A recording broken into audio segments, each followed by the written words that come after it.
El Faro de Robleo se estrenaba como escenario y acogía este viernes de la Flor una Asturias Jam Session. A lo largo de la tarde se desarrollaban diferentes eventos, con el hip hop como elemento conductor. Entre la programación se realizaba este graffiti, ya terminado. Esta es una Asturias Jam Session, se trata de una reunión de hip hop.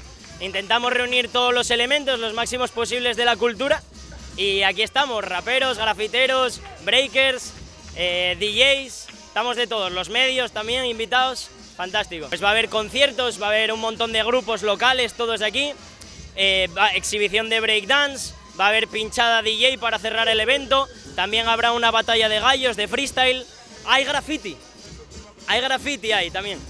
El graffiti se queda ahí hasta el siguiente mural, igual que había uno previamente, se ha blanqueado y ya están haciendo otro. Esto lo están organizando pues varias entidades.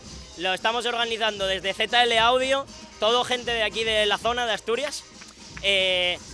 Está Legal Zone, Hopcast, Royal Battles, Nómadas del Destino.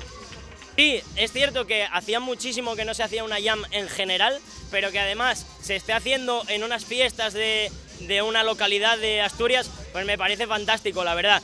Estamos en 2023, ya no es el principio del siglo y parece que ya va entrando en la cartelería de algunos ayuntamientos, así que estamos encantados con eso. Pues voy a aprovechar para saludar a toda esa gente que ha estado apoyando siempre en los eventos y ha estado yendo a un montón de cosas sin el reconocimiento y el apoyo de ayuntamientos y de organizaciones o empresas que a día de hoy podemos celebrar que ya empezamos a abrirnos huecos en esos espacios. ¿Sabes por qué te puedo parar? Porque yo no estoy en la fiesta, pero a la fiesta esta a mí es al que has llamado a cantar.